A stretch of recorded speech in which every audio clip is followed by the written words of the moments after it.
Olá pessoal, sou Dorival Fagundes, esse aqui é o canal Para Além da Academia e hoje nós estamos aqui com um convidado mais que querido, ilustre, amigo, pesquisador, doutorando em Direito da PUC-Rio, Thiago Ferrari Pinto, para ele conversar um pouquinho com a gente sobre a sua dissertação de mestrado em Filosofia. Daqui a pouco vocês vão entender um pouquinho melhor da trajetória bem bacana do nosso amigo Thiago, tá? Intitulada A Realização da Liberdade no Estado Democrático de Direito, Limites e Possibilidades. Thiago, seja muito bem-vindo ao nosso canal, tá? É uma honra recebê-lo aqui. Estamos, de fato, muito felizes, tá? Com a sua participação, com o seu aceite. Vou te passar a palavra para você falar um pouquinho para a gente sobre a sua trajetória acadêmica, de vida, enfim, como é que você construiu aí um pouco da sua história, da sua jornada, o que você está fazendo, tá bom? Eu agradeço demais, Dorival, primeiro pelo convite, depois pela oportunidade de, enfim, revisitar um trabalho que eu fiz já faz algum tempo, né? Já se vão 3 anos, cara, o que na vida acadêmica é bastante tempo, né? Porque a gente vive uma certa dinamicidade, assim, na familiarização com novas discussões, enfim. Então, agradeço demais e muito bom te reencontrar, embora seja por aqui, né? A gente que se conheceu já faz bastante tempo também, né? Acho que pelos idos de 2015. Então, lá se vão 5 anos. E parabenizar também pela iniciativa do canal. Acho que é uma iniciativa mais do que nobre, né? Acho que muito interessante que haja um espaço para organizar a troca de ideias, né? Porque normalmente a gente faz isso por meio, enfim, de periódicos, revistas, grandes eventos e coisas do tipo. Mas aqui é legal porque é uma pessoa e outra pessoa dialogando, né? Acho que simula bem enfim, um modo de conversar que, na minha opinião, é muito rico, né? E você pediu para que eu me apresentasse, não é isso? Eu comecei a minha trajetória acadêmica no Direito, né? E eu ingressei na faculdade em 2007. E aí, pelo meio da faculdade de Direito, eu percebi que, quer dizer, eu tive a impressão, hoje eu percebo, né, retrospectivamente, que o Direito não era muito a minha praia, né? E foi interessante, porque naquele momento do curso, havia matérias de filosofia do direito e eu me dediquei mais a elas, né, do que as outras, digamos, matérias dogmáticas. E foi um caminho para mim natural. Eu me formei em direito e no período seguinte eu já estava cursando filosofia na graduação, né? Estava numa nova graduação. E foi o meu melhor período acadêmico, assim. Eu fiz introdução à filosofia. Eu sempre conto a história que eu acho que eu nem percebi o que eu estava fazendo na época, cara, mas eu fiz introdução à filosofia 4 vezes quando eu entrei na faculdade. 4 semestres fazendo introdução, porque eu adorava, né? Eu adoro o banco de graduação, cara. O momento da graduação, sabe? O momento que a troca de ideias ela é mais espontânea, ela é mais leve. Eu acho que existe menos pudor de fazer perguntas absurdas, então o ambiente acaba que ele fica mais livre, né? Uhum. Enfim, por isso que eu fiz outra graduação e foi assim maravilhoso. E aí depois eu fui para o Rio, né? Fiz mestrado na UERJ sob a orientação da Betânia e foi uma experiência muito legal também. Essa transição entre o direito e a filosofia para mim foi ótimo, cara, porque são perspectivas muito diferentes, né? São abordagens dos mesmos problemas de perspectivas muito diferentes. São marcos epistemológicos muito diferentes, né? E são pessoas diferentes, né? Então, para mim foi ótimo. E aí, depois eu voltei para Brasília e fiz um mestrado em filosofia aqui na UNB. E eu percebo hoje que eu fiz um mestrado em filosofia na UNB em função da saudade que eu sentia da graduação da filosofia, né? Eu tentei reproduzir aquele meu ambiente de graduação em que eu cursava poucas matérias, tinha muito tempo para ler, para conversar, para participar de projetos de pesquisa e de centro acadêmico, enfim. E aí foi isso que eu fiz antes de entrar na PUC, né? Ou melhor, antes eu dei aula na FND, né? Foi aí que a gente se conheceu. Eu entrei em 2015 na FND como substituto. Excelentes E ali, aulas. sim, ali foi a minha formação acadêmica mesmo, porque a carreira do substituto ela é um pouco, como pode dizer, ela é um pouco híbrida, assim, né? Tem algo de professor no substituto, mas tem algo de aluno também no substituto, né?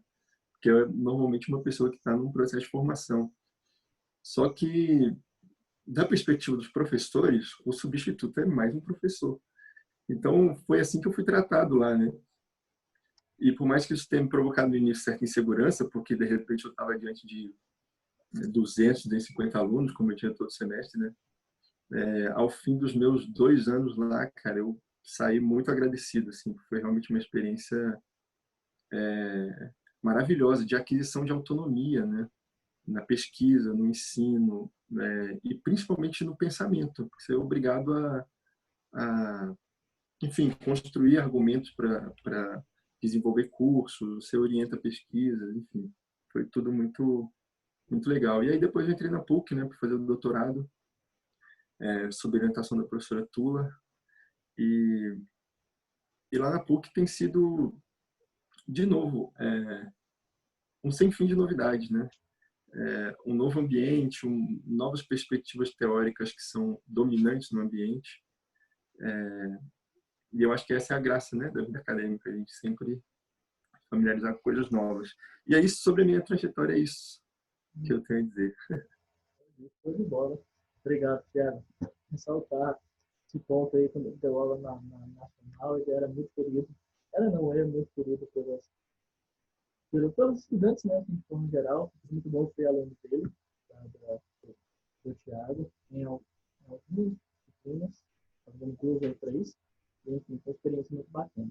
Tá? Então, realmente, é, essa, essa questão que você trouxe, né, de ganhar autonomia, é, foi perceptível, né? Foi perceptível depois que eu conheci como professor e depois já no doutorado, você no doutorado da PUC, né? Então, bem interessante, bacana.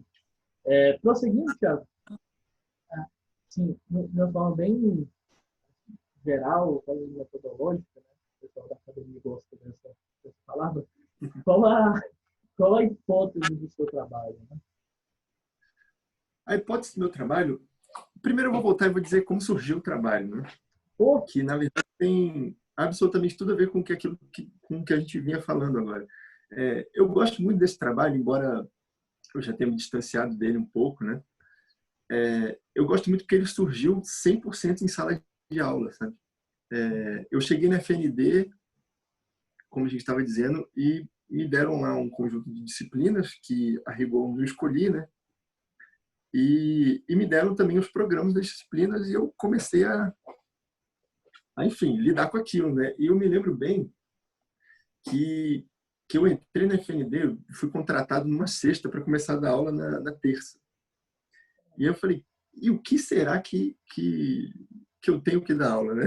Assim, qual será o programa e tal? E aí, quando me deparei com os programas, eu percebi que havia uma certa... havia um pensamento ali, especialmente no ambiente do Departamento de Teoria do Direito, que era o dominante, né? E coincidia com aquele pensamento que era dominante nos lugares em que eu circulava antes, né? Tanto na faculdade quanto no mestrado.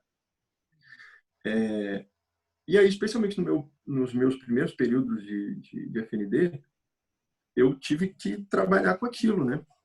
O que para mim não foi muito complicado, porque eu já tinha familiaridade com discussões, enfim, com os mesmos fundamentos. E aí, enfim, o que era dominante naquele tempo? Basicamente, teoria discursiva, né? Aquilo que eu, no trabalho eu chamo de teoria discursiva do Estado de Direito, que tem a ver com Rawls e Habermas, enfim, o debate que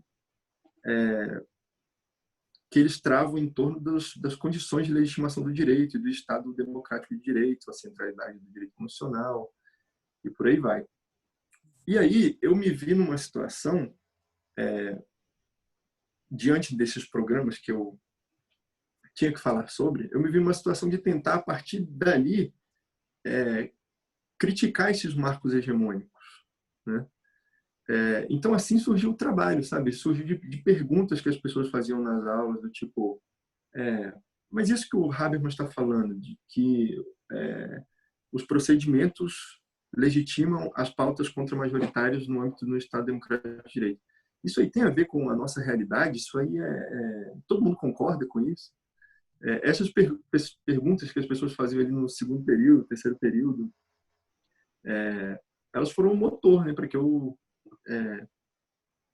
pensasse o que fez, o que deu, enfim, como resultado esse trabalho. Então, eu gosto muito desse trabalho por causa disso, sabe? Porque conforme eu vou lendo o trabalho, eu lembro das coisas, sabe? Eu lembro das pessoas que perguntaram, eu lembro dos momentos pós-aula, assim, que eu falava, cara, aquela pergunta foi boa, né? Não sei o que eu... Não tenho nada para responder sobre isso, então eu preciso pensar e tal. Enfim, isso eu acho muito legal. E aí a minha hipótese tem tudo a ver com isso, né? A hipótese do texto é que a teoria discursiva do Estado Democrático de Direito, que aqui eu atrelei a figura do Habermas, e eu atrelei a figura do Habermas, vejo, não porque eu gosto do Habermas, não porque não é uma escolha tão arbitrária assim. A escolha veio da percepção de que os textos do Habermas e a figura da teoria discursiva desenvolvida pelo Habermas era dominante no ambiente em que eu estava imerso, né? E a minha hipótese tem a ver com a ideia de que a teoria discursiva do Estado Democrático de Direito, do Habermas, na formulação habermasiana, ela pretende ser crítica, e há vários trechos que eu cito em que o Habermas diz isso, né? Ela pretende falar sobre emancipação, sobre liberdade,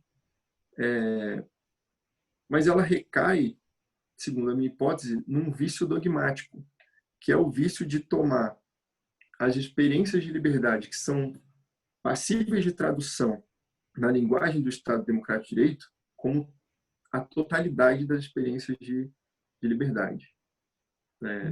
Reformulando, talvez não tenha ficado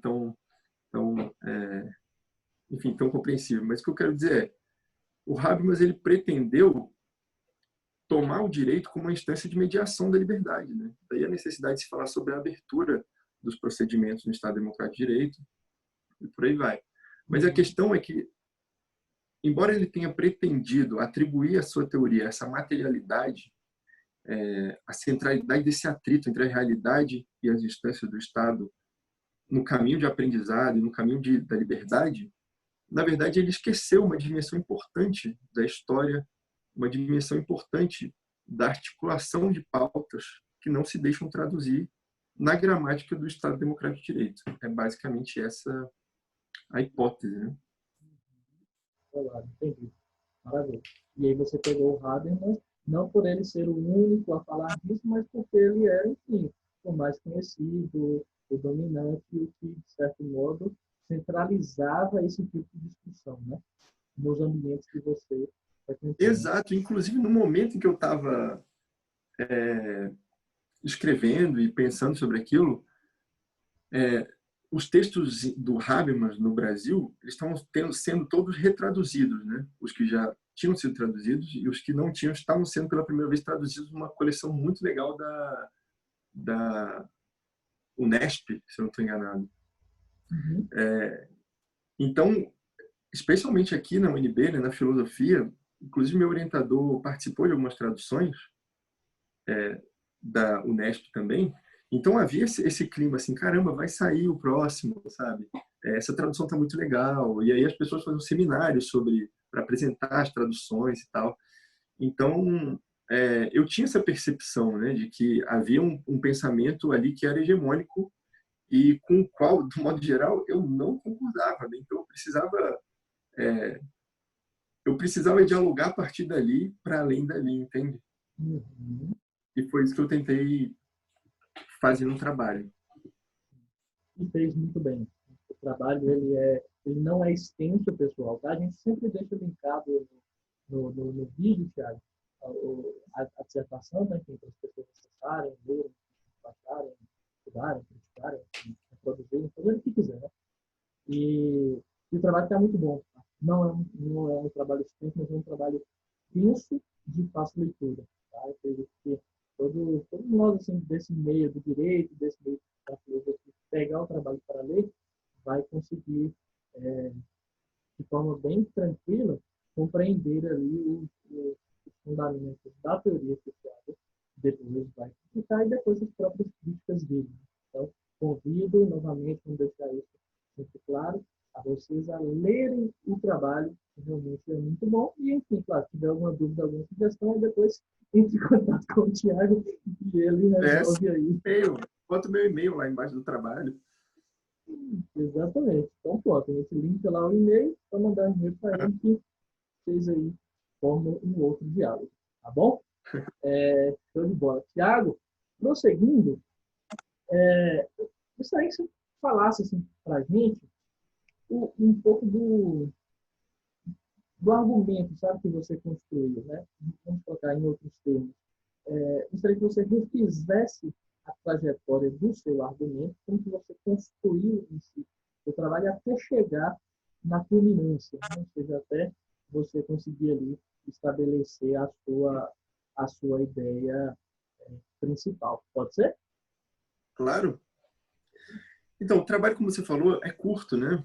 Eu acho que no final das contas o texto tem 85, por aí, né? 85 páginas. E eu me lembro de uma coisa, já no final do mestrado, eu com o texto pronto e ele tinha mais páginas, eu li um texto chamado Truques da Escrita, do Becker, que é um texto que normalmente os professores e professoras de metodologia indicam, né? E aí eu li esse livro e pensei, cara, eu preciso riscar metade dessa dissertação aqui. Porque ele dá muitas dicas de escrita, né? Termos que são, enfim, tanto quanto supérfluos no texto e tal. E aí eu me lembro de imprimir o trabalho e riscar muita coisa, assim. Às vezes frases inteiras, às vezes parágrafos, às vezes só uma palavrinha, assim. Então eu gosto também que ele é pequeno, sabe? Eu acho que significou alguma coisa, assim, alguma coisa que eu aprendi no caminho do mestrado, me levou a fazer um trabalho curto também, né? Inclusive, eu lembro que, tal como você, eu fiz uma monografia gigantesca na faculdade, gigantesca. Assim. E eu lembro que eu tive na sua banca, né, de monografia. E aí eu estava nesse interesse, né, de fazer uma dissertação menor. Acabou, enfim, dando certo. E aí, como eu ia falando, é um texto curto, né, e tem 3 capítulos. E aí a organização é basicamente a seguinte: no primeiro capítulo,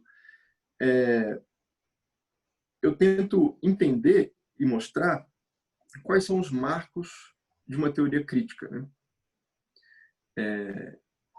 E por que isso? Basicamente porque a ideia do primeiro capítulo é delimitar, melhor dizendo, o campo de discussão, né? Quer dizer, a partir de que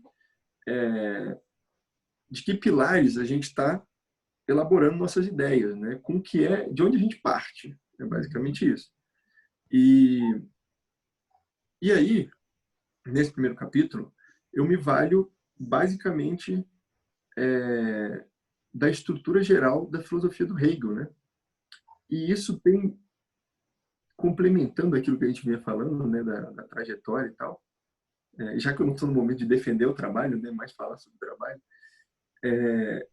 eu tive um orientador, cara, na graduação e no mestrado aqui na filosofia, que foi, assim, uma espécie de pai intelectual para mim, sabe? Então, durante a graduação, eu acho que eu já te contei isso em outros ambientes, assim, mas durante a graduação, eu peguei 12 matérias com ele, cara. 12 matérias. Então, é assim, eu tenho muito do modo de pensar dele. É uma pessoa porque eu tenho grande admiração. Aliás, ele chama Eric Lima, doutor Eric Lima, professor hoje aqui da UNB, da graduação e da pós-graduação. Quem quiser conhecer, basta colocar no Lattes aí, né? Ou mesmo no YouTube, imagino que ele tenha vídeos de palestras, enfim, dele no YouTube. O que acontece? Ele é um hegeliano convicto, né? Assim, tudo para ele, Hegel já havia falado sobre ele consegue remontar discussões as mais contemporâneas à filosofia hegeliana, a partir dali desdobrar alguma coisa. Então, foi nesse ambiente que eu, digamos assim, me formei intelectualmente, né?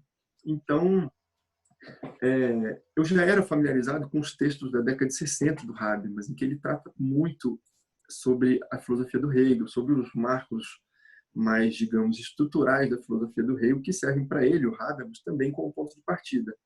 Então, uma vez que o Habermas também opera nesses marcos, eu pensei, a gente tem aqui um ponto fixo, né? Um ponto no qual a gente concorda.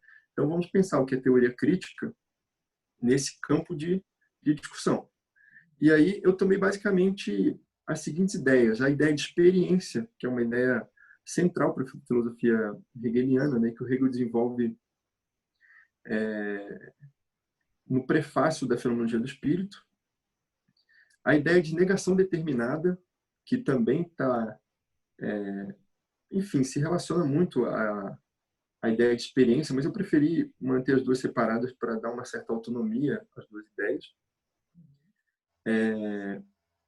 A ideia de profundidade, né? A profundidade do pensamento. Enfim, a partir dessas ideias, eu articulei o seguinte raciocínio. A teoria crítica, em seu viés hegeliano, ela pretende basicamente perceber o modo como a vida social compartilhada desdobra a partir dela mesma, a partir das suas crises, a partir dos seus não funcionamentos, ela desdobra o seu processo de aprendizado, né? Eu lembro que em sala de aula a gente sempre gastava um bom tempo discutindo um exemplo que era algo do tipo, todo mundo sabe que é uma xícara de café, mas aí, certa feita, uma pessoa aparece com uma xícara de café que tem duas orelhas. E aí a gente entra numa discussão do tipo, cara, isso ainda é uma xícara ou não é uma xícara? É um momento que os nossos conceitos eles falharam e a gente precisa instaurar ali um processo intersubjetivo de debate e aprendizado, né? E a ideia de experiência é precisamente essa ideia, né? O modo como o mundo ele produz a partir dele próprio consciência dele próprio, percebe?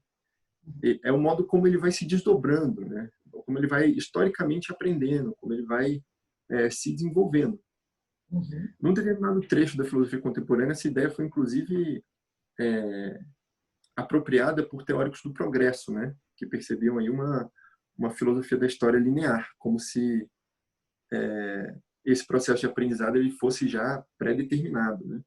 Mas não é disso que se trata aqui. O que se trata aqui é a ideia de experiência, ela tem a ver com o modo como o mundo vai se desdobrando, o mundo ele próprio, o mundo que te transcende e me transcende, e ao mesmo tempo formado por eu e você, né?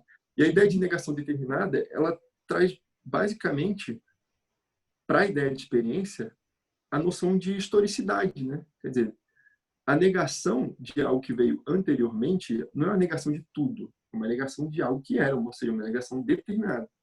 Ou seja, o processo de aprendizado ele só é possível se a gente perceber que o que a gente é agora foi resultado de uma crise e de um processo de aprendizado que se desencadeou a partir do que a gente era antes. Entende? Uhum. Então, basicamente essa estrutura da ideia de experiência, da ideia de negação determinada. E a ideia de profundidade, ela tem algo um pouco... Ela vai um passo além, né, no arcabouço crítico, que é pensar o que é que faz com que se desencadeiem esses processos de aprendizado, né? Esses processos de aprendizado, eles realmente desafiam as estruturas que estão postas ou a gente só consegue evoluir a partir da naturalização de determinados pressupostos, né? O que eu tento mostrar nessa parte é a crítica profunda, ela coloca em xeque basicamente todas as estruturas, né? Inclusive as estruturas que permitem a própria crítica, né? O que é uma certa ambiguidade do processo crítico, sobre o qual tratei de forma mais aprofundada no último capítulo, né? Mas a ideia de profundidade é isso. Quer dizer, mesmo as condições do diálogo, que é o que permite que a gente aprenda coletivamente, mesmo essas precisam ser colocadas em xeque se a gente quer fazer uma crítica profunda à realidade social, né? Uhum. E assim, só um parêntese é que eu colocaria uma nota de rodapé. Aqui é muito importante pensar a profundidade da crítica nesses termos para que a gente consiga falar do potencial da violência, por exemplo, como uma forma de se fazer política, né? A política ela pode ser compreendida, como faz o Habermas, como um diálogo racional, ou ela pode ser algo além disso, né? Ela pode ser uma ruptura, por vezes, do diálogo, né? Quando esse diálogo já tem pressupostos muito viciados. Então, é disso que se trata quando se fala de uma crítica profunda, né? Ou se fala da profundidade como um traço da crítica. E aí... Comenta um pouquinho para a gente, Thiago, sem querer cortar o raciocínio, Pode mas ficar à ainda vontade. nessa sua nota de rodapé que você abriu aí, nessa nota mental, fala um pouquinho para a gente sobre esse potencial da violência no fazer político, né? Uhum. Bom, nesses marcos que a gente vinha conversando como hegemônicos, né? Uhum. A teoria discursiva, do modo geral, é essa teoria que provém dos marcos mais originários da própria teoria da justiça na contemporaneidade, enfim. Nesses marcos, a política e os processos de entendimento coletivo e os processos de aprendizado social, eles são desencadeados por uma lógica da racionalidade discursiva, da razão comunicativa, como diz o Habermas, né? Os processos de resistência, as lutas por reconhecimento, elas são operacionalizadas no espaço público por meio do discurso, né? Então, de um modo geral, e a gente precisaria de mais tempo, né, para pensar isso e chegar a esse ponto. Do modo geral, o que eu quero dizer esse foco na razão discursiva acaba por deixar de lado outros modos de fazer política. E para muitos autores isso aí funciona como uma negação absoluta da política, né? Quando se diz assim, fazer política discursar na esfera pública, para muitos autores o que está dizendo então se só tem esse modo de fazer política, isso não é uma política verdadeira, porque a política verdadeira ela é aberta à imaginação, à criatividade. E a criatividade, para ser criatividade, a imaginação, para ser imaginação, ela não pode ter os seus marcos pré-determinados, né? Uhum. Do contrário, o que você está dizendo todo mundo pode ser criativo, desde que respeitar esse parâmetro aqui de criatividade, o que é uma não criatividade, né? Então, quando eu me referi à violência, eu me referi nesses termos. A teoria discursiva, à medida que supõe que o Estado Democrático de Direito tem essa capacidade de internalizar todas as tensões sociais, todos os processos de reconhecimento de pautas contra-majoritárias, enfim, ela acaba por naturalizar esse pressuposto, quer dizer, esse modo de falar sobre política, né? Mas, enfim, eu acho que eu acabei indo lá para frente, né? Mas a questão era, no primeiro capítulo, trabalhar 4 ideias, como eu venho dizendo. A ideia de experiência, a ideia de negação determinada, a ideia de profundidade, e a última, que foi a que eu preferi deixar por último, a ideia de materialismo, né? O Hegel, ele tem como um de seus grandes interlocutores, e eu acho que nem é o caso de alongar muito sobre isso, né? Porque esse debate me parece meio sedimentado assim, para a maioria das pessoas. Ele tem como seus grandes interlocutores o maior dos idealistas, né? Kant. E aí, o caminho do Hegel é basicamente trazer a consciência, como eu digo em determinado momento de trabalho, os conceitos e tal, para o mundo. E pensar que há um atrito entre os nossos conceitos e o mundo, né? E a ideia de materialismo vem daí, né? Desse atrito. Idealismo é aquele modelo de pensamento em que as ideias não tocam o mundo, né? Falando de modo bem... enfim, para que a gente estabeleça um determinado modo de concordar sobre as coisas. Há vários materialismos, mas essa discussão não é tão relevante aqui. A percepção o mundo ele precisa falar, percebe? O conceito não pode se sobrepor ao mundo. O mundo precede o conceito, de modo que ele precisa, à medida que é determinado pelo conceito, também ter uma força determinante sobre o conceito. Então, a ideia de materialismo, tão central para a teoria crítica, é essa, né? Quando a gente formula direito, por exemplo, para regular uma sociedade, esse direito não pode pairar no vazio, né?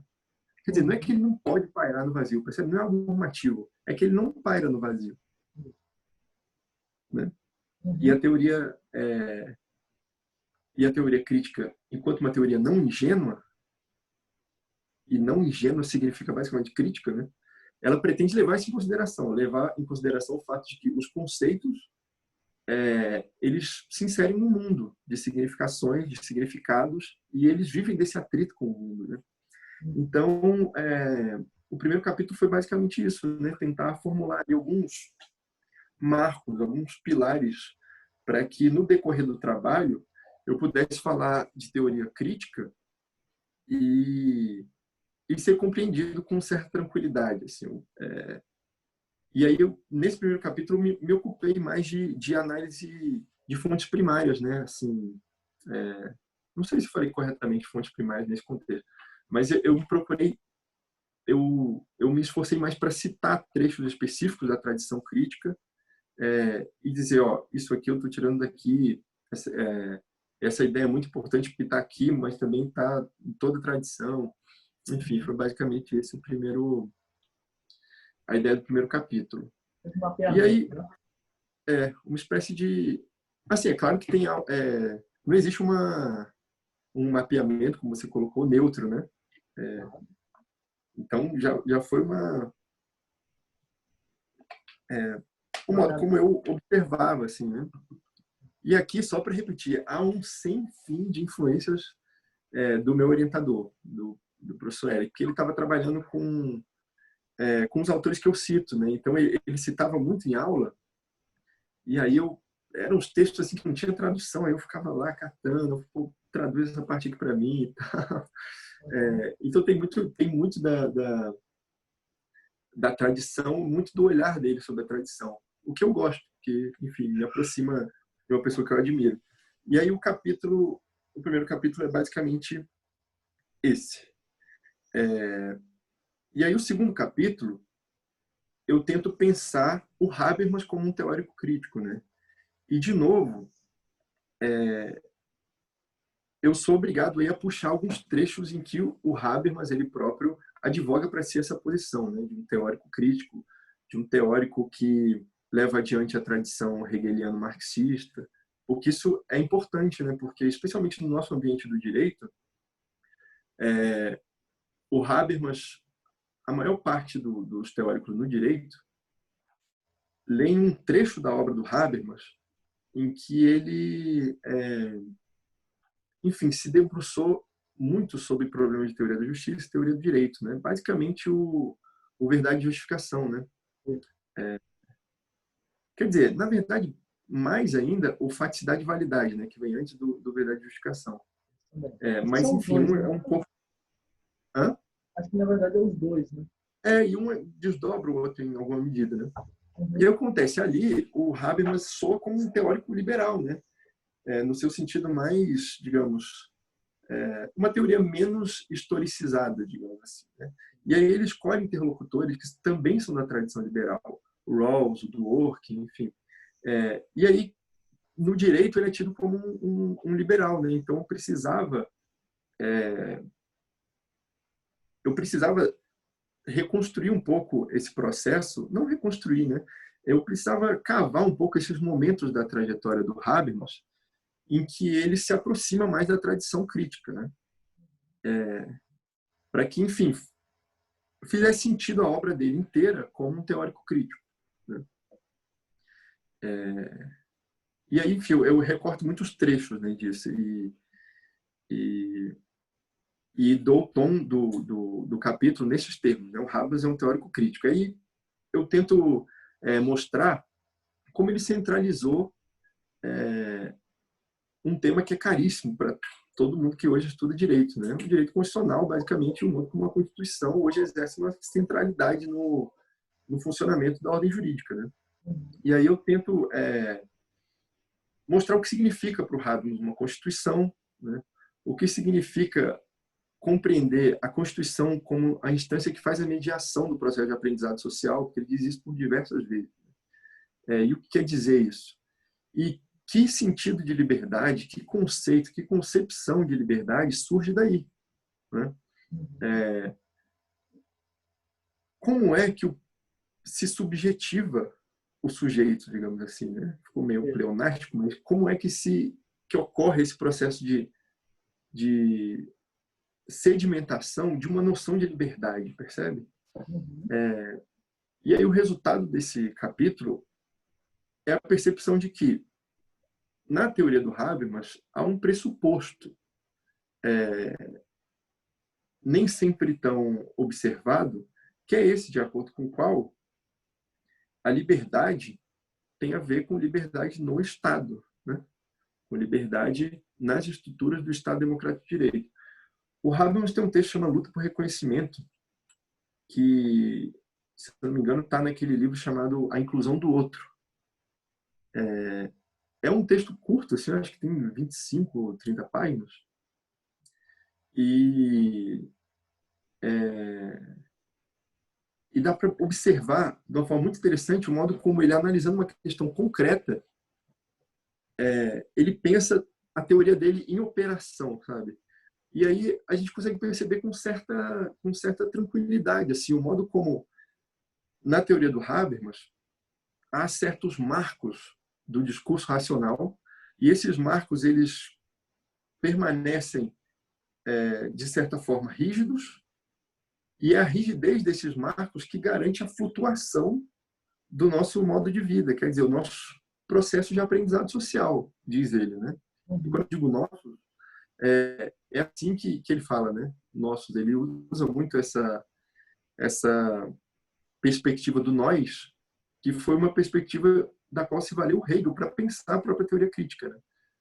O nós é essa perspectiva que consegue se descolar um pouco da realidade para pensar criticamente a realidade, né? Mas, enfim, falando sobre isso, acho que eu escaparia um pouco também. E aí o resultado do segundo capítulo é chegar a essa compreensão hegemônica sobre o modo de funcionamento do Estado Democrático de Direito e da compreensão de liberdade que surge daí, né? E aí eu termino o segundo capítulo com um tópico que tem o seguinte título, que eu acho que resume bem isso que a gente está falando, que é a teoria política como uma teoria a respeito do viés jurídico-constitucional da dinâmica social do aprendizado. Lendo aqui parece até que ficou meio difícil, né? Mas a ideia é pensar liberdade e processo de reconhecimento, processo de libertação, de reconhecimento de liberdade, eles envolvem a articulação das pautas que querem ser reconhecidas nos marcos do direito constitucional, né? É basicamente isso. E aí, feito esse caminho, né, de pensar a teoria crítica e pensar a teoria do Habermas como uma teoria que se pretende crítica, ou melhor, como uma teoria que promete que é crítica, né? Eu selecionei os trechos que eu cito do Habermas pensando nisso. Onde é que ele prometeu que ele era crítico, sabe? E aí, enfim, passado o argumento do primeiro e do segundo capítulo, eu chego ao lugar onde eu queria chegar, né? Que é pensar, e aí? Ele conseguiu dar conta da promessa de ser um autor crítico? Ele conseguiu dar conta de explicar os processos de emancipação e o próprio potencial do direito para ser um espaço de emancipação? Foi com essa pergunta que eu cheguei ao terceiro capítulo. E aí, eu acho legal assim, o terceiro capítulo, que eu perdi um pouco o compromisso metodológico, digamos, né? Que na filosofia, eu acho que você sabe bem disso. Assim, na filosofia, as pessoas têm muita rigidez com pressupostos, né? Então, se você fala a palavra experiência, você tem que arcar com as consequências de que o seu discurso tem a palavra experiência, e que experiência significa determinada coisa, na teoria da pessoa que está falando, né? Então, é muito difícil. O discurso filosófico ele é muito enrijecido por causa disso, né? E aí, no terceiro capítulo, eu tentei assim respirar fundo e pensar, cara, eu vou precisar articular coisas aqui que tem pressupostos um tanto quanto diferentes, mas vamos lá, eu vou tentar encontrar esse fio condutor, né?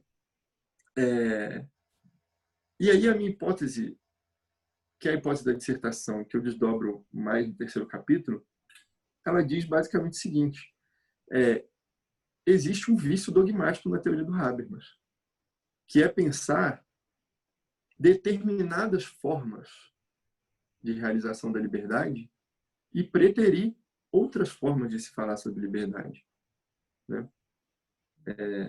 Ou seja, ele absolutiza um sentido de liberdade em detrimento de outros tantos, percebe?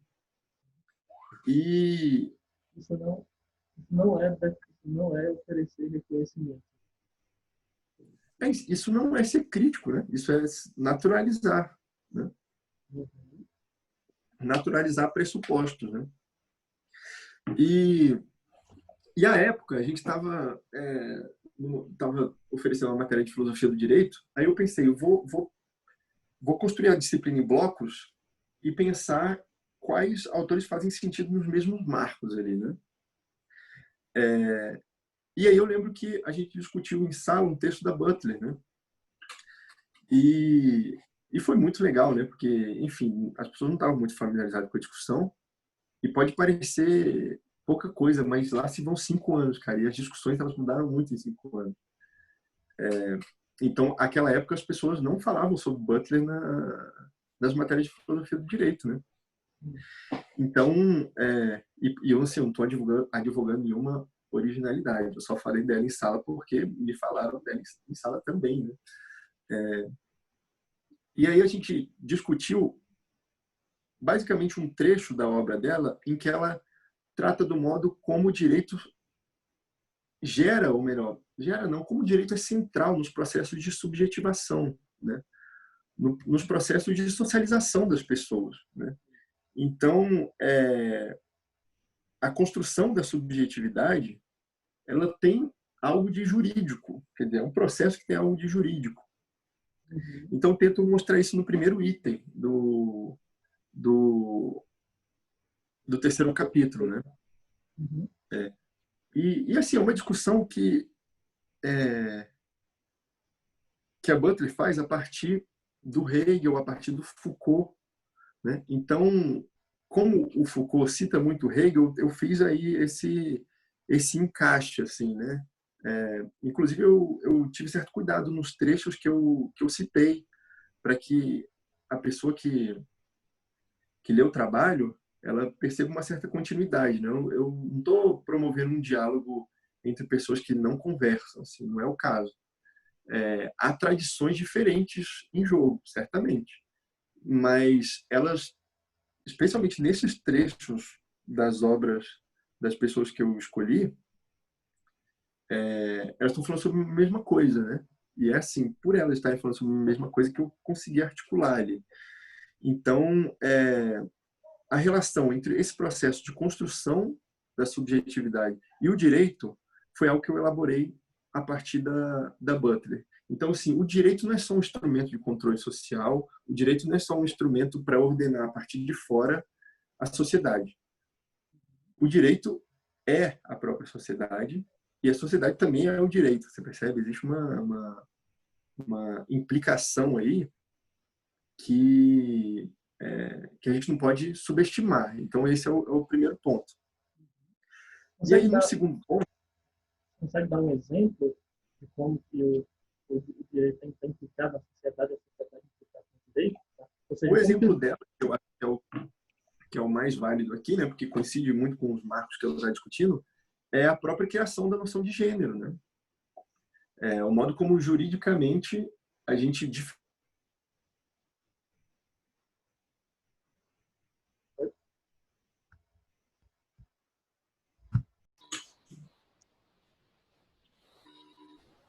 o exemplo que a própria Butler dá é relativo ao gênero, né? Ela mostra como as instituições sociais, a partir daquilo que ela chama de metafísica da substância, né? Esse conceito ele parece um pouco etéreo, né? Metafísica da substância. Mas, enfim, vale a pena dar uma olhada, né, no primeiro capítulo do Problemas de Gênero, para tentar entender a que ela se refere. É basicamente o seguinte: o modo como, por meio dos nossos conceitos, a gente fala sobre a realidade, e aí lá pelas tantas a gente esquece que, na verdade, os nossos conceitos eles não são a própria realidade. Eles se aproximam da realidade à medida que é uma tentativa de a gente falar sobre a realidade. Então, quando o direito, por exemplo, cria por vários meios, ou melhor, traz para dentro de si a diferenciação entre homem e mulher, por vezes ele gera também a ilusão de que a figura do homem e da mulher elas existem no mundo, né, como coisas diferentes. E aí a gente esquece que, na verdade, essas diferenciações elas todas podem ser recuperadas genealogicamente, ou seja, elas podem ser reconstruídas de modo que a gente perceba que são criações e não essências que estão lá intactas na natureza, percebe? Então, esse é o exemplo, né? Esse é o exemplo da Butler, e eu trago aí também nesse trecho do terceiro capítulo, né? O modo como o direito e as estruturas sociais criam a figura do gênero, né? E divide e essencializa e faz que a gente esqueça que, na verdade, são só conceitos, né? Não é que são só conceitos, porque aí parece que é tudo relativo, né? São conceitos criados historicamente, mas são conceitos, né? Mas não, esses são conceitos. E aí, no segundo ponto desse terceiro capítulo, eu trago a ideia de sincronização da história, que talvez seja a ideia central do trabalho, né? Ou o marco conceitual mais importante do trabalho. A ideia de sincronização da história é basicamente a seguinte, né? A gente cria conceitos para falar sobre a realidade, a gente esquece que nós próprios criamos esses conceitos para falar sobre a realidade, e aí a gente supõe que na realidade só existe aquilo sobre que a gente consegue falar a partir dos nossos conceitos. Percebe? Então, aí está a essência do vício dogmático, né? A gente criou conceitos com a pretensão de, com os conceitos, falar sobre a realidade, e aí no passo seguinte a gente esquece de onde os conceitos vieram e a gente supõe que é a realidade ela própria que precisa se adequar aos conceitos, né? E aí a gente faz esse exercício de sincronizar a história, ou seja, a gente só consegue ver na história aquilo que os nossos conceitos permitem, né? Falando de uma forma bem, enfim, simplificadora, seria como se a gente colocasse determinados óculos, né? E a estrutura dos nossos óculos só permite que a gente visse determinadas coisas e a partir daí a gente supõe que é só aquilo que existe, né? Quando na verdade a gente está de óculos, né? Então, o que há de dogmático na teoria dominante é isso, é a não percepção de que se está de óculos, né? Enfim, eu não tinha pensado nessa metáfora, talvez não tenha ficado tão boa, mas talvez tenha esclarecido alguma coisa que seja. E eu abordo essa ideia da sincronização a partir do Safat, né? Um texto que ele escreveu no momento que eu estava também dando aula e pesquisando sobre isso, né? O texto chama O Circuito dos Afetos. E ele trabalha mais para o final do texto com essa ideia, né, de sincronização. E foi algo que me chamou muita atenção, né? Porque aparece em outros autores a ideia de sincronização. Aparece no Paul Gilroy, né? Há referências no texto a Butler, mais uma vez, há referências a Foucault, há referências sobre Hegel. Então, um texto que também trabalha com a tradição que eu, enfim, trabalho no texto também, no meu texto também. Então, recapitulando, no terceiro capítulo, o primeiro ponto foi para falar dessa ideia de como o direito constrói a subjetividade, né? O segundo ponto foi para falar dessa ideia de sincronização da história, e eu me lembro de ter trabalhado isso em sala assim, à exaustão, a partir de muitos textos, a partir de textos também não acadêmicos, né? Eu lembro que à época a gente tinha um grupo de Machado de Assis e as pessoas eram quase as mesmas que frequentavam as aulas de filosofia do direito, o sétimo, oitavo e nono período, não, sétimo, nono e décimo período, e a galera do grupo, né? Então, havia uma continuidade, assim, a gente estava lá discutindo um texto do Machado, e alguém falava assim, cara, mas isso faz sentido lá com a ideia de sincronização, com a ideia de apagamento. Aliás, eu não falei sobre isso, né? Quer dizer, quando a gente percebe a história sincronizada por meio de conceitos hegemônicos, a gente apaga outra dimensão da história que não é apreensível por meio da nossa sincronização, né? Então, a contraface, ou melhor, a outra dimensão da sincronização é o apagamento, né? E aí, por fim, no terceiro capítulo, eu falo do Paul Gilroy, né? E foi um texto também muito trabalhado assim, em sala, que eu lia de diversas formas, procurando coisas diferentes a cada momento. Assim. E é um texto muito interessante, chama O Atlântico Negro, né? O texto que eu mais usei assim, do Paul Gilroy. E lá pelas tantas ele faz uma diferenciação que eu acabei incorporando ao texto entre políticas de realização e políticas de transfiguração. E essas políticas de realização, elas aprofundam as estruturas do Estado Democrático de Direito, à medida que elas realizam as promessas do Estado Democrático de Direito. Mas as políticas de transfiguração não, elas vão para além do Estado Democrático de Direito, porque elas não conseguem, elas operam outra gramática, né? Elas, na verdade, significam um antagonismo, né, em face das estruturas do Estado Democrático de Direito. São modos de falar sobre a liberdade que não cabem no discurso racional, que não cabem na razão comunicativa, que não cabem nas hegemônicas que a gente criou para falar sobre liberdade. Então, eu pensei isso a partir do Paul Gilroy e dessa diferenciação, né, entre modos diferentes de se pensar política. E aí eu acho que o argumento ele resulta na seguinte construção. A estrutura social, ela que foi criada, esquece que foi criada, digamos assim, e supõe que só reproduz uma realidade, né? Esse é o primeiro ponto do terceiro capítulo. E essa produção da realidade, ou reprodução, enfim, ela é sincronizadora, porque ela vê determinadas coisas, ela traduz determinadas coisas e não traduz outras. É como uma gramática, né? Não é à toa que esses autores e autoras usam tanto a palavra gramática. Porque é como uma gramática, né? A gente tem gramática do português. E é o modo como a gente organiza nossas frases, palavras, sílabas e sons, né? E fora da gramática é incompreensível, né? Fora da gramática, daquele livro que a gente aprendeu como gramática, o que existe é balbuciar, né? Não é falar. Então é basicamente disso que se trata aqui. A gente naturaliza uma gramática, um modo específico de se falar sobre liberdade. Que modo é esse? O modo do Estado Democrático de Direito, os marcos do Estado Democrático de Direito. Então, se a gente quer o reconhecimento de determinada pauta, de determinado grupo, a gente precisa fazer uma lei. A gente precisa colocar isso na Constituição. O Supremo precisa reconhecer, né? E essas vias institucionais, elas conseguem absorver determinados fluxos de comunicação, né? Mas há outros que não, percebe?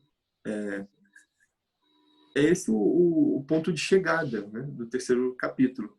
E é esse o vício dogmático da teoria discursiva do Estado Democrático de Direito. Quer dizer, supor a sua capacidade de apreender o discurso sobre a liberdade e não perceber que, por funcionar a partir de determinadas pressuposições, a partir de determinadas naturalizações, fica de fora determinados outros modos de se falar sobre liberdade. E aí, no ponto final do terceiro capítulo, eu coloco a profundidade da crítica como desafio à teoria discursiva. A teoria discursiva tem o potencial para lidar com aquilo que ela promete lidar, que é basicamente a novidade, né? O sofrimento não tematizado, a demanda por liberdade ainda não reconhecida, ela tem esse potencial? E aí me parece que não, né? Me parece que não, porque ela tem potencial para lidar com aquilo que ela deixa falar, digamos, né? Enfim, eu acho que é basicamente esse o caminho, né? Não sei se a construção foi logicamente concatenada, mas eu acho que deu para perceber o caminho da coisa, né? E aí na conclusão do trabalho, a conclusão tem uma coisa assim que lendo hoje, né? Eu acho até engraçado, cara, que eu sempre faço o trabalho, o miolo do trabalho, e depois eu faço a introdução, e depois eu faço a conclusão. Quer dizer, por vez eu faço a conclusão e só depois a introdução, né? E aí eu fiz a conclusão muito tempo depois do trabalho. Tipo assim, 2 meses, 3 meses. E eu deixei o trabalho, tipo, na gaveta, assim, um tempo, né? Enfim, para que novas coisas surgissem. E aí, quando eu fui fazer a conclusão, eu achei que eu já tinha falado teoricamente, filosoficamente, o que eu queria falar, sabe? E eu estava lendo o livro do Eduardo Galeano, aquele livro dos abraços, sabe? Uhum. E aí eu falei, vai ser desse jeito aqui mesmo, cara. Eu vou fazer a conclusão a partir de algum poema aqui. E assim eu fiz, sabe?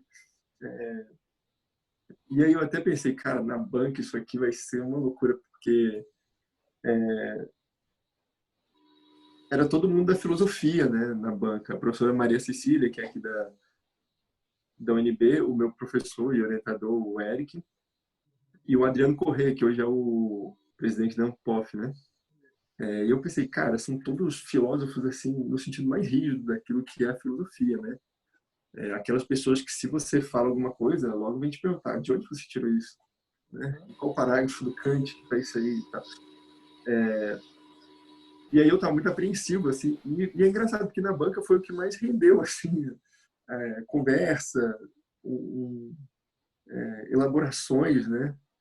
Foi o que mais gerou curiosidade, sabe, assim. E aí eu tento pensar na conclusão como uma espécie de encaminhamento, assim, do debate. Basicamente a seguinte ideia: não tem como falar sobre liberdade de forma prospectiva, né? A gente que faz teoria, especialmente teoria política, a gente fala sobre o que já aconteceu, né? Obviamente com olhos para o futuro, né? Tentando desdobrar potenciais de emancipação, de liberdade na estrutura que é posta. Mas a gente sempre fala daquilo que está para trás, né? Para pensar modos de abrir a realidade como ela é para novas pautas, para novas realidades. Então, eu me lembro que no final eu me perguntava, então, o que é isso que não cabe no Estado Democrático de Direito? O que é isso sobre o que a gente não consegue falar nesses marcos daquilo que eu chamei de teoria hegemônica, né? E eu terminei o trabalho com essa pergunta e continuo com essa pergunta, porque é uma pergunta que não tem como responder, né? Basicamente, porque é isso é isso que precisa ser pensado agora, né?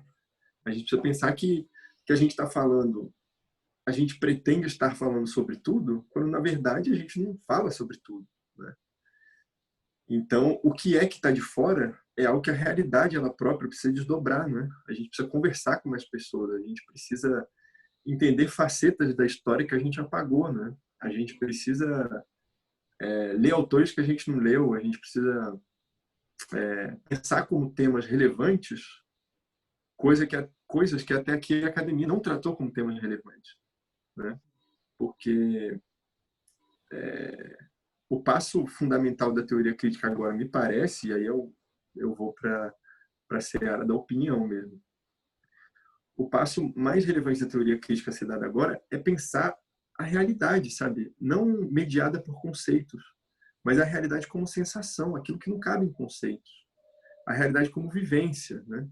E depois de pensar a realidade como vivência, voltar à teoria e ver o que sobra, né? Mas assim, como Se é que sobra. é que sobra, é. Mas assim, como resultado final do trabalho, a minha ideia era, naquele lugar que eu estava, dizer, tem como a gente pensar a teoria hegemônica, criticá-la e sair dela para uma outra coisa, ainda que a partir dela, percebe? Então, eu não queria dizer para o pessoal da FND, assim, Habermas não vale nada, larguem isso, sabe? Eu queria dizer assim, vocês acham que o Habermas é um autor bom, é importante? Então vamos lá, vamos levar isso às últimas consequências, né? Então, foi esse o meu exercício, sabe?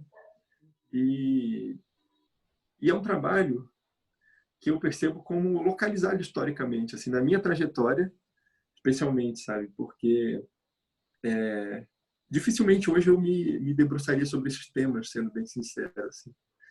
Mas eu acho que naquele momento fez absolutamente todo sentido, sabe? Porque eu precisava sair do lugar dos marcos hegemônicos, só que eu precisava construir uma justificativa para sair do lugar, percebe? Um caminho assim que por exemplo, na PUC hoje em dia, muitas vezes a gente está em sala discutindo questões diversas assim e surge alguém falando sobre Habermas, alguém falando sobre Dewar, que é muito comum isso, né? E aí eu acho que essa passagem, sabe, que vai do Habermas e da teoria hegemônica para outro lugar, eu sou feliz de ter conseguido fazer para mim, sabe, para minha formação. E é isso, sobre o trabalho é isso. Eu misturei o trabalho com as minhas narrativas, né? Mas é isso. Não tem como não misturar, né? O próprio Não tem trabalho em como. si reflete sua narrativa, né? Isso é um pressuposto básico da teoria crítica, então fica tranquilo. Boa. Não é? Boa. Mas muito bom, Thiago. Excelente, excelente. Novamente, pessoal, fica o convite. Leiam lá o trabalho do Thiago. Já falamos, não é extenso, é claro, é denso no sentido de que tem simplicidade, é denso, mas é simples, né? É denso, mas não é prolixo. Né? É denso, mas é substancial, é sólido, mas a gente consegue entender com certa facilidade. Né? Então, é realmente muito, muito bacana. E aí, foi louvável esse esforço que você fez, Thiago, de simplificá-lo, sabe? De sair cortando várias coisas. Enfim, eu considero isso uma virtude, e uma virtude que eu não tenho. Então, é Mas algo é aí. difícil, né? É muito difícil, cara. Porque o texto acadêmico, ele... Enfim, eu acho que tem dois modos de você simplificar o texto acadêmico. Um é esse, né? Tentando se distanciar um pouco do texto para depois voltar arriscando coisa. E o outro é colocar o texto em diálogo, né? Com outras pessoas, para que outras pessoas te digam, cara, talvez esse argumento aqui possa ser mais sucinto, esse mais alongado. Talvez essa discussão aqui não seja relevante, né? Enfim. Exatamente, exatamente. Perfeito. Eu queria, Thiago, antes de passar agora para umas perguntas mais relacionadas à atualidade da sua pesquisa, da sua vida, perguntar o seguinte: com relação a esses apagamentos, né, apagamentos de teorias, apagamentos de autores, aqui considerando a realidade do Brasil, né, o que você considera como relevante de nós nos debruçarmos? Pessoas, autores, temáticas que nós abandonamos ou sequer conhecíamos, certo? Ou desconsiderávamos plenamente, mas que é da mais alta relevância discutir, tematizar, debater, né? Eu vou juntar uma coisa com a outra, né? Porque eu falaria em seguida do que eu estou pesquisando agora, então eu vou já condensar o raciocínio. Para onde isso me levou, né? Para onde esse ponto de chegada da dissertação me levou? Eu sempre fui incomodado com o fato de que, nos contextos em que eu circulava, a maioria das pessoas pesquisavam basicamente filosofia europeia, né? Então, assim, isso sempre provocou certo incômodo, especialmente porque eu gosto muito de história, né? De história do Brasil, eu gosto muito de história de samba. Então, eu sempre pensei como... Não pensei, na verdade, meio que inconscientemente, eu concebi essas leituras que eu gosto como coisas apartadas das leituras acadêmicas. E a minha ideia no doutorado foi construir essa ponte, né? e pensar como esse apagamento de narrativas por meio do direito se deu na nossa realidade, né? E aí, mais uma vez, a sala de aula condicionando a pesquisa, né? Me foi dado lá pelas tantas, em 2017, a disciplina de História do Direito. E aí eu abri lá o programa e era uma história do direito absolutamente europeia, né? E eu falei, eu não vou dar isso aqui não, cara, não vou ministrar isso, sabe? E aí eu comecei a me debruçar sobre textos sobre a história do direito do Brasil e principalmente textos de alguns amigos da UERJ, cara, especialmente de um amigo da UERJ chamado João Horda. E ele, na época, pesquisava sobre o início da República, né? Mais sobre uma perspectiva do direito penal. Mas seja como for, a gente conversava muito, né? Sobre essas coisas. E na época ele estava fazendo a dissertação, enfim, ele me indicava algumas coisas, eu lia, e aí eu chamei ele para dar algumas aulas lá no curso de História do Direito, e a gente construiu ali um diálogo, e do diálogo surgiu uma hipótese, que foi pensar o silenciamento da experiência da escravidão e da memória da escravidão durante o século XIX na produção da Constituição de 1891. Hoje eu percebo que esse projeto de pesquisa e essa hipótese que eu acabei de colocar, que é o que eu pesquiso no doutorado, na verdade tem como pano de fundo a dissertação, né? É uma espécie de... É como se eu estivesse começando agora, eu sinto assim. Mas tendo vindo de algum lugar, assim, sabe? Foi a Como se dissertação que te permitiu chegar nessa reflexão, né? A dissertação me permitiu começar, eu acho. Começar a pensar assim, agora vamos lá, agora vamos pensar a realidade de uma forma um pouco mais complexa. Entende? Isso. Então, você me perguntava, né, sobre elementos da nossa realidade, né, da nossa história, que ilustram, que são potenciais para que a gente observe aquilo sobre o qual eu falava de forma mais teórica na dissertação. E eu acho que é isso, cara. Que de principal eu observo é isso, né? Porque na Constituinte de 1891 havia um esforço grande, né? De fingir que a escravidão não havia existido, basicamente, né? E a partir daí criar uma nova narrativa, né? A narrativa que prevaleceu, inclusive, nos nossos livros de história, né? A ideia de nova república, né? Então é sobre isso, sabe? A pesquisa agora é sobre isso e eu não pretendo mais usar tanto os marcos da filosofia, né? Ao mesmo tempo que não há uma linha que não seja sobre isso, né? Porque é tudo a partir disso. Exato. Exatamente. Maravilha, maravilha. Muito bom, Thiago. Muito bom. Agora, para a gente encerrar, né? Se for possível, tá? Se for possível, qual dica, assim, ou quais dicas você poderia compartilhar com aquelas, com aqueles que querem seguir carreira acadêmica, né? Já que você tem uma trajetória em duas áreas, né? Diferentes, direito e filosofia, e uma trajetória muito bonita, né? Muito bacana. Eu acho que você foi meio reticente aí no se for possível, né? Cara, então, eu acho que a vida acadêmica ela tem determinados percalços, né? E, e é uma vida que, especialmente na figura do pesquisador, se torna muito solitária, né? Então, a dica que eu daria para aqueles que estão na vida acadêmica ou pretendem nela continuar é no sentido de se colocar mais no mundo, sabe? De dialogar mais, de ver as coisas menos a partir das letras dos livros e mais a partir dos olhos mesmo, dos sentidos, sabe? Da intimidade, da conversa. Eu acho que é algo por aí, assim, que eu mais sinto do que penso sobre.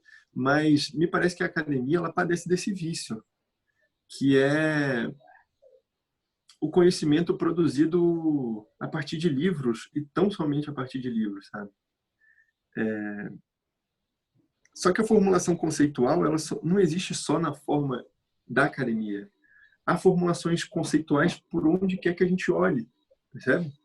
Então, o meu conselho é esse, cara, é no sentido de pensar a academia de forma mais agregada à realidade, sabe? Não foi assim que eu entrei na academia, não foi assim que eu fui familiarizado com os debates acadêmicos, né? Especialmente na filosofia. A minha trajetória se deu em espaços em que as discussões elas eram muito abstratas, né? E eu sempre achei super interessante, mas abstratas, sabe?